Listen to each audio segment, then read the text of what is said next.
Děkuji moc krát za pozvání a i za představení, takže to nemusím dělat a můžeme rovnou přejít k tomu tématu. Já tady dostal jsem zadání nemluvit tady o rehabilitaci z pozice neurochirurga a pracovištích, co děláme, nebo které pacienty a které spektrum pacientů léčíme u nás a jak oni samozřejmě taky potřebují tu rehabilitaci, nicméně asi to krátce také zmíním, ale primárně teda jsem naznal, že tady se řeší mozkové mrtvice. Já vnímám taky krátké zázemí, dělal jsem na studiích o mozkových krvácích, mozkových příhodách, když jsem studoval v Brně s panem profesorem Mikulíkem a paní doktorkou Šedovou a měl jsem teda 2 měsíce pracovat u pana primáře Tomka v Motole na neurologii, než jsem teda přišel na neurochirurgii do Vinohrad. Tady otázka vlastně, proč rehabilitace. Já, když jsem se připravoval tu prezentaci, tak jsem se díval na nějaké epidemiologická data a to celé mě tam šokovalo jedno číslo ze studie Lancet 2020, kde se vyšplhal počet lidí, kteří by profitovali nějak z rehabilitace na 2,4 miliard lidí na světě. Samozřejmě teď záleží, co to číslo vůbec znamená a co nám říká. Když jsem se podíval podrobněji, kde to znamenalo lidi, co by během nějaké nemoci, kterou během života mají, tak by profitovali z té rehabilitace a mohli mít nějaký lepší funkční výsledek. Absolutní většina samozřejmě i z mého těch pacientů, kteří by profitovali z té rehabilitace, tak byli lidé s muskuloskeletálním postižením a s páteřním postižením, bolest páteře a podobně. Nicméně ty mrtvice určitě hrajou taky velkou roli. Co ta rehabilitace dělá? Rehabilitace, zejména u těch těžkých nemocí, postižení, jako jsou mozkové příhody, tak je to nějaký krok, je to nějaký most mezi tou péčí akutní v nemocnicích a tím, co pomůže tomu pacientovi, tomu člověku se dostat zpátky ideálně do nějakého běžného denního života, pokud je to trochu možné. Já se tedy zeptám, kdo tady se věnuje primárně rehabilitaci pacientů po cévní mozkové příhodě? Nechci zvednout ruku, prosím. Děkuji moc krát. A kdo se tady věnuje rehabilitaci pacientů i po jiných stavech než cévní mozková příhoda? Dobře, děkuju. A jsou to například i páteře? Tak jo, je tady pár i zpřízněných duší tady z neurochirurgii, tak jsem rád. Já jsem tady právě se na to podíval trochu globálně, to znamená, rehabilitace není jenom o jedné věci, je to prostě široká oblast, která se věnuje širokému spektru pacientů. Abych tady jmenoval aspoň dva případy, 2 scénáře, tak například po těch operacích páteře, kteří tvoří vůbec tu největší část pacientů pro rehabilitaci a potom po CMP.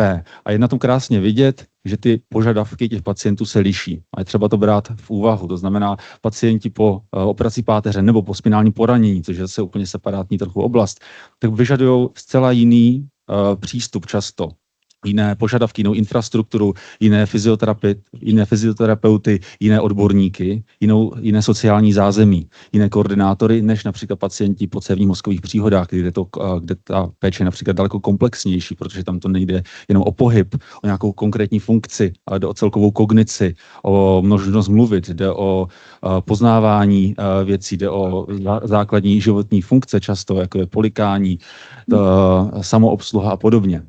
To znamená, ty požadavky se liší a v tom systému, já se na to budu dneska snažit hlavně dívat systémově, tak je to třeba brát do úvahy. Už tady dneska byla právě zmíněna role, jak ta rehabilitace v akutní péči relativně funguje, ale jak je to složitější se dostat do té následné fáze a jaká je role koordinátorů. Právě my jako mladí lékaři, dneska už tady mluvil Marián Rybář o tom, jaká je důležitá role koordinátorů v onkologické péči, kde je nebezpečí z prodlení, ale ono je důležitá samozřejmě i v té rehabilitaci, kde to nebezpečí z prodlení je taky. A my jsme jako mladí lékaři pořádali i sérii konferencí, například ve sněmovně, kdy věřím, že 3 pilíře toho úspěšného zdravotnictví leží v digitalizaci, v managementu nebo koordinaci péče a za třetí v prevenci. A tady k té rehabilitace se hlavně týká, myslím, ta digitalizace, což by měla být nějaká základní infrastruktura, kterou ten stát to zdravotnictví poskytne, na kterou se potom naváže ta koordinace té péče, co tady už dneska zaznělo. Protože tam se to často láme nejčastěji, to znamená ten úspěch toho pacienta. Jak rychle přesedne k tomu nějakému svému vhodnému režimu, jestli má tam vhodnou podporu, a to nejenom rehabilitační a fyzioterapeutickou, ale i tu sociální, rodinnou a podobně. Prostě potřebuje těch lidí kolem sebe více a ti lidi často, je to pro ně taky velice nová záležitost, nová zkušenost a potřebují tu podporu rovněž. To znamená, je to vlastně nějaká komunitní záležitost. Já jsem se to taky snažil dívat z pohledu mladých lékařů, kdybychom mohli být bráni tak nějak stereotypně jako kohorta lidí, lékařek a lékařů, kteří jsou přístupní změnám, nějakým novým technologiím, tak si myslím, že my můžeme být partner tady v té adaptaci na nové věci, v adopci nových postupů, nových technologií a podobně. Pomáhat k tomu zdravotnictví na ní přecházet, pomáhat s nimi i těm pacientům. Důležité, jak jsem zmínil, ta digitalizace a ideálně, když už ta digitalizace jednou bude dělat, tak aby se udělala nějak interoperabilně, všude stejně. To znamená, aby nemocnice v Třinci byla schopna komunikovat s rehabilitačním zařízením v Berouně. Aby každý znovu nedělal tu digitalizaci po svém, měl svůj systém, měl na to navázané nějaké 3-4 smluvní zařízení a se stopem se nebavil. Ideálně, když už se to jednou udělá, tak by se všude jezdilo, jako se jezdí na dálnici podle stejných dopravních pravidel. To znamená myslet těmto informací, co ta data standardizovaná, ať se s nimi dá pracovat, ať se dají vyhodnocovat. To v rehabilitaci rozhodně platí. Standardizovat věci, co se dají, měřit ty výsledky, abychom věděli, co funguje, co v té rehabilitaci nefunguje a podle toho mohli směřovat nějaké toky peněz, mohli směřovat investice do vzdělávání, do různých subspecializací a podobně. Nebát se taky nějakých hybridních modelů. To znamená, ta rehabilitace není jenom o tom, že pacient někde dojde, tam cvičí a zase odejde nebo ho převezme zpátky. Že to je často nějaká velká bariéra v té rehabilitaci jako takové, v tom dávkování, v tom, jakou intenzitu a jaké množství ten pacient dostane. To znamená zapojit nějakou klasickou buď rehabilitaci za hospitalizace, tak i tu domácí, tak pomocí nových technologií, jako je telemedicína, telerehabilitace, případně já se potom k tomu dostanu dále s využitím nových moderních technologií. Co funguje, co nefunguje, na to se dá pozor. Tady velice platí to, že to, co funguje pro jednu kohortu pacientů, nemusí fungovat pro tu druhou. To znamená, nějaká včasná diagnostika, včasný odhad toho, čemu je pacient schopen, dát dohromady multidisciplinární tým, který to dneska zazněla jeho role, a upravit tu intenzitu a ty potřeby na míru. Ideálně zase nějaký koordinátor nebo nějaký zdravotník, ale ať je v tom hlavní systém, ať je tam jasná odpovědnost, kdo co dělá. Zároveň si dávat i pozor na to, že může, takzvaně jako zejména v té muskuloskeletální oblasti, kterou znám zase já, takzvaně rehabilitací může takzvaně přehnat. To znamená, ty pacienti začnou cvičit a dělat věci příliš brzo po operaci a potom s komplikacemi v ráně nebo s novými bolestmi a podobně. Zejména v té muskuloskeletální oblasti, když jsem viděl baterie rukou, když s tím věnujete, tak zatím tam nejsou pro zahraniční studii zcela sjednocené postupy, co se má kdy jak dělat, jak je často zvyku pracoviště. Říkáme po operaci páteře nejdřív za 4 týdny rehabilitace, po stabilizaci za 2 měsíce. Ale jsou to takové jako lepší často odhady a není to evidence-based, určitě na míru konkrétním pacientům. Takový nějaký pocit a lepší odhad, co funguje, co nefunguje. Takže tady jsou určitě velké prostory pro zlepšení. A samozřejmě vždycky, budu se opakovat, myslet na tu rodinu, že bez podpory to nejde. To znamená zakoučovat ty blízké, kteří s tím pacientem jsou, pokud je to jenom trochu možné. Samozřejmě nejhorší je, když ten pacient nemá žádný sociální zázemí. Na to bychom taky měli v tom systému myslet, aby to byla ta sociální podpora. Mluvíme se tady dneska early supported discharge. To jsou věci, které si myslím, že jsou těmi dobrými vlaštovkami v tom, že nepodporujeme hospitalismus, protože jsme pacientem co nebyl na lůžku, ale opravdu tam, kde to jde, tam, kde ta triáž dovolí, tak dovolit časné propuštění, časnou domácí rehabilitaci, umožní ten časný návrat do běžného života, který podporuje pacienta nějaké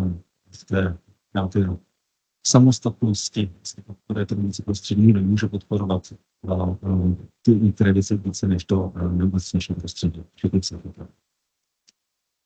Teď těm technologiím. Já jsem měl tu možnost během medicíny jít na stáži a pracoval na oddělení neurologie, nebo stážoval. A my jsme se věnovali takovým 2 studiím, jsem měl možnost se věnovat mirror-based therapy a computer game-based therapy. To znamená terapie založená na počítačových hrách, na zrcadlová terapie, potom jsem se přečetl nějaké virtuální realitní terapii. Víceméně to znamená, že tady tyhle novinky můžou fungovat obecně jako dobrý doplněk těch věcí. To znamená, nemusí jako zachránit ten den, že to je jako ta nejlepší možnost jako najednou, ale co se ukazuje na příštím studiem, nějakou analýzách, tak je to, že tyto novinky podporují adherenci, podporují tu častost a tu motivaci těch pacientů rehabilitovat. Že to je taky často problém pacientů v úzké příhodě, že často nebo věnují se té rehabilitaci v menší míře, v menší intenzitě a menší čas, než by měli. A právě nějaké vychytávky, nějaká, jak říkala, v klinických školách hrou, tak i rehabilitace hrou. To může pomoct těm pacientům být motivováni, mít radost v té rehabilitaci, protože když to bude bavit, tak samozřejmě se bude o to lépe a více bude cvičit. Vlastně jako bychom to dělali, že se baví, tak se tomu věnujeme. Takový virtuální návrh, jak by to třeba mohlo plus minus vypadat, ať už elektronicky, kdyby to bylo v digitální podobě, tak je skvělé a nejlepší, ale kdyby ne, tak pro začátek nějaká standardizace, to je fakt jen dostupné. To znamená mít tam nějaký standardizovaný plán pro pacienta, který zastupuje rehabilitaci, aby tam bylo jasné, kdo ten pacient je, za jakými diagnózama, a jaké jsou jeho limity například a jaké jsou jeho konkrétní potřeby. Je tam nějaký konkrétní krátkodobý plán, dlouhodobý plán ideálně, nebo ten dlouhodobý plán se samozřejmě může měnit podle toho, jak se bude vyvíjet ten krátkodobý plán, jak se bude zlepšovat. Ideálně tam mít kontakty, mapu nějakých pracovišť, která spolupracují, která jsou třeba placená, z pojišťovny nebo jsou třeba soukromá zařízení, ale mít to ideálně v digitální podobě, a když ne v digitální podobě, tak jsem dočasně v digitální podobě. A prostě tomu pacientovi dát mapu. To je asi ten základ. A já už tady se blížím k závěru. Znamená nějaké 4 pilíře, interoperabilita v tom systému, myslet a ukazovat těm pacientům, kde jsou ty kapacity, kde je ta síť, na koho se mohou obrátit. Tam znovu vstupuje ta role koordinátora, tak je důležitá otázka financování. To znamená, některé věci jako telemedicína se v Německu začínají, se tam zákony jsou placeny z pojištění, nějaká telepreskripce. To zatím úplně nejde. Je to otázka na legislativce, aby tyto novinky byly zapracovány do systému a byly následně peníze, aby byla ta penetrace toho systému vysoká.